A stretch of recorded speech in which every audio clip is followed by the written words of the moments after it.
Mesdames et messieurs, bonjour. On ouvre une nouvelle série sur les planètes en maison 1 en astrologie védique. La vidéo sur l'enseignement de Jupiter arrive très prochainement. Je veux simplement bien la travailler avant de vous la partager. Aujourd'hui, on va traiter de Mars en maison 1 en ayant en tête que suivant le signe, l'analyse, l'interprétation va être nuancée, va être différente. On va voir ça plus en détail également à travers cette vidéo. En fonction du dispositeur, je vais vous raconter un petit peu tout ça. C'est parti!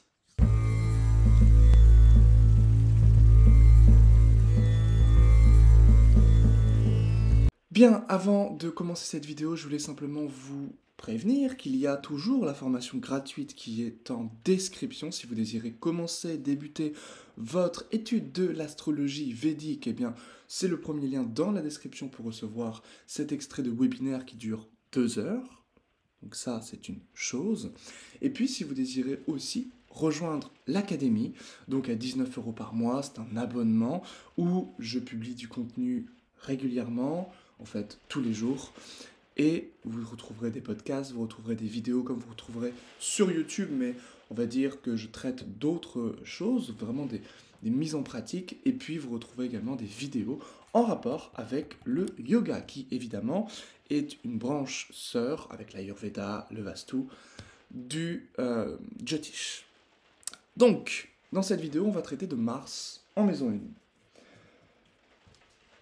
Lorsque le natif est né, naissait à l'horizon, se levait à l'horizon Mars. Mars qui est dans le ciel, une planète qui se meut très rapidement, de manière très vive, de manière très inattendue. Donc déjà, ça va nous renseigner sur la nature de la personne, puisque la maison 1, c'est l'ascendant en astrologie védique. C'est cette idée que la maison 1 représente le natif.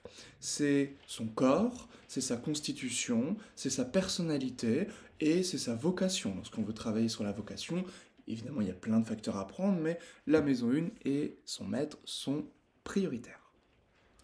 Mars est la planète de l'effort, la planète du mouvement, la planète du conflit.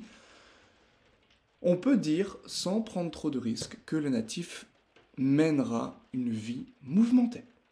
Une vie faite de lutte, d'efforts, de batailles. Et qu'avec Mars en maison 1, il gagnera ces batailles. Qu'il est armé pour se défendre, pour lutter, pour gagner ses procès, ses litiges. Et si c'est une femme, une nature très masculine, presque garçon manqué, viril. Si c'est un homme, eh bien ça va venir renforcer cette idée-là également. Donc on est entreprenant, puisque c'est Mars, la planète de survie sur le court terme. On agit dans l'urgence. Il y a un problème, on le résout. C'est Mars. On ne va pas attendre 5000 ans comme Saturne. Non, on ne va pas fuir. On ne va pas jouer la politique de l'autruche, on va au front. On va batailler. On sort le glaive, on coupe 2-3 têtes, on tranche le nœud gordien comme Alexandre le Grand, et c'est fini. Le problème est résolu jusqu'au suivant. C'est ça le problème avec Mars, c'est qu'il y a toujours quelque chose à résoudre. Les actions sont souvent entreprises et souvent soit sont finies rapidement, et si elles durent trop longtemps, s'il n'y a pas Saturne qui vient soutenir Mars et l'équilibrer, on commence des actions sans les finir. C'est vrai pour Mars exalté, c'est vrai pour Mars à l'ascendant. Mars en chute, les actes ne suivent pas la pensée. Là, c'est l'inverse. Donc, tout ça va nous renseigner sur l'action avec Mars. Mars, c'est aussi l'énergie vitale, c'est aussi cette vitalité, cette volonté, plus que la vitalité, c'est la volonté. La vitalité, ce sera plutôt le soleil. Donc c'est vraiment, avec Mars, une volonté, une ambition. C'est pourquoi c'est l'exaltation, enfin, le Capricorne est l'exaltation de Mars. Donc Mars, ben voilà, c'est ça, c'est cette idée d'agir, cette idée d'avancer, cette idée de se dépasser. On aime la compétition, c'est par la compétition qu'on se sent exister ici en maison 1. C'est par la compétition, pas forcément sportive, ça peut être voilà, au niveau des débats, au niveau intellectuel, au niveau de plein de choses, au niveau des mots qui peuvent être très percutants, très puissants, très forts aussi, au niveau des mots, bien sûr. La façon d'être, en fait, va être vraiment, s'il n'y a évidemment que Mars à l'ascendant, très marquée par cette planète. Alors Mars va donner un côté excité, un côté irrité, donc va pouvoir entraîner des brûlures. Tout dépendra aussi à la fois du signe occupé. Si c'est le lion, ça va être des brûlures d'estomac, des problèmes au niveau du ventre. Si c'est le bélier, ça va être des problèmes au niveau des migraines, au niveau de la tête, du cerveau, etc. Donc voilà un petit peu, en fonction du signe déjà, ce qu'on peut en dire. Après, évidemment, ce sera... donc la maison 1, de toute manière, c'est la tête, c'est le corps de manière générale. Donc le corps peut être sujet à de multiples fractures, de multiples blessures, puisque Mars est une planète qui est accidentelle, donc qui va entraîner des accidents, qui va entraîner des fractures, ce genre de choses notamment. Évidemment, pour les ascendants Lion et ascendants Cancer, Mars est Yoga Karaka. Donc tout va dépendre du signe en fait euh, ascendant. C'est ça qui va être aussi fondamental. Et puis bien sûr, quelqu'un qui a Mars en Bélier en maison 1 et Mars en Cancer en maison 1, ça va être complètement différent. Vous l'avez bien compris. Évidemment que Mars va jouer un premier rôle ici, sur le premier plan, mais il ne va pas se traduire pareil. Avec Mars en Bélier, Mars est chez lui. Donc Mars va être ici extrêmement déterminé, impulsif, il va être là pour prendre des décisions, agir et aller vraiment au bout des choses avec ici, puisque une planète en domicile est stable. Mais Mars en chute, ici en Cancer, eh bien, va dépendre de la Lune, parce que la Lune c'est son dispositeur.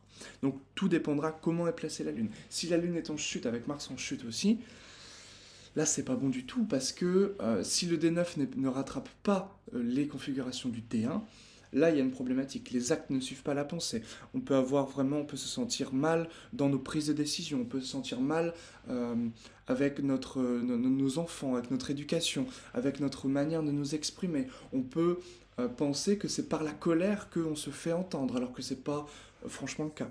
Donc voilà un petit peu tout ce qu'on peut dire. Tout va dépendre du dispositeur, donc du signe qui est occupé par cette maison 1. Également, Mars en maison 1 a des aspects. Ou plutôt envoie des aspects. Regarde, du latin spectare. Mars va aspecter la maison 7. Les relations sont conflictuelles. Les relations sont tendues facilement. Les relations entraînent toujours une nature dans la compétition, dans cette idée de se confronter. On peut être vite sur la défensive, on peut être vite dans la lutte, en fait. C'est vraiment cette idée-là. On n'est pas serein, tranquille, apaisé. On se sent vite jugé, on se sent vite dans la défensive. On se justifie beaucoup pour ne pas paraître faible, pour ne pas paraître... alors surtout avec le lion ou le bélier, par exemple. Le scorpion, c'est également vrai. Ou capricorne. Mais voilà, c'est cette idée que le Mars ici va chercher à souvent prendre l'ascendant, souvent prendre des initiatives aussi pour que les choses évoluent, pour que durant par exemple une dispute, que ça soit résolu vite en fait. Parce qu'on aime l'efficacité avec Mars, il y a une recherche d'efficacité plus que d'harmonie relationnelle comme il peut y avoir avec Vénus par exemple. Mars va également aspecter la maison 8, donc ça va être une recherche comme ça de ce qui est profond, de ce qui est sous-jacent aussi. Ça va être un attrait pour la recherche, un attrait pour l'investigation, mais aussi peut-être surtout pour la sexualité. Ça peut être les énergies, par exemple tout ce qui est de l'ordre du magnétisme, de l'ayurveda, de l'alimentation, mais aussi peut-être surtout de la sexualité, puisque Mars donne une très forte sexualité, un très fort désir sexuel, c'est le désir Mars, une très forte énergie vitale, et la maison 8, ici, étant activée, par analogie avec le 8e signe qu'est le scorpion, va évidemment ici nous renseigner sur la sexualité. À la fois, on a les deux maisons ici, hein, la maison 7, la maison 8, qui sont les deux maisons de sexualité principales. Voilà. Donc la 7, c'est vraiment faire plaisir à l'autre. La 8, c'est se découvrir grâce à quelque chose de profond, dont la sexualité. La 12, ça va plutôt être les fantasmes, et c'est la maison de ce qui se passe dans la chambre, dans le D9. Et la 5, ça va être les plaisirs, les flirts, la découverte aussi de notre sexualité. Voilà un petit peu pour ce qu'on m'avait plus ou moins demandé, les maisons en rapport avec la sexualité. Donc maintenant, vous les avez. Et Mars va également aspecter la maison 4. Donc là, ça va être vraiment ce désir de protéger son intimité, sa famille, son logement. Donc il y a ce désir avec Mars en 4, qui aspecte la 4, de lutter pour ce qui nous est cher, pour notre cocon. Et donc il y a une recherche de sécurité et on se bat, paradoxalement, pour notre sécurité.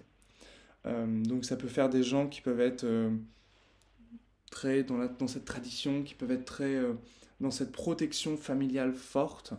Et évidemment, la maison 4, c'est les émotions, la paix, la sérénité. Avec Mars, vous avez bien compris que c'est quelque chose qui n'est pas de l'ordre du jour, qui n'est pas atteint, à l'inverse de la Lune ou de Vénus en 4. Donc ici, avec Mars, ben voilà, notre harmonie peut se trouver paradoxalement dans le mouvement, dans cette idée de lutte, dans cette idée de se dépasser, dans cette idée de progresser constamment, d'avoir toujours quelque chose à faire. Mars est vraiment dans le faire plutôt que dans l'être, si on fait cette distinction. Bon, elle est discutable, mais c'est pour que vous compreniez, c'est pour résumer. Donc Mars est vraiment dans ce faire qui est très, très fort. Voilà un petit peu ce que je peux vous dire par rapport à Mars. Évidemment, complétez ce que vous savez de Mars, ce que vous connaissez de la maison 1, et tout dépendra encore une fois du signe occupé par Mars et de son dispositeur dont il dépend, sauf s'il est en domicile, c'est-à-dire en Scorpion ou en Bélier. Et si vous désirez en savoir plus, encore une fois, n'hésitez pas à cliquer sur les liens en description. Je ferai un live demain, dimanche, normalement à 14h. Il faut que je regarde le petit sondage donc dans l'onglet communauté. N'hésitez pas à voter également. Et puis, eh bien, on se retrouve très vite pour une prochaine vidéo. La vidéo sur l'enseignement de Jupiter arrive. La vidéo sur les nakshatras de Magha et Jyeshta avec Thaïs arrive. On se dit à très vite pour une prochaine vidéo. Ciao.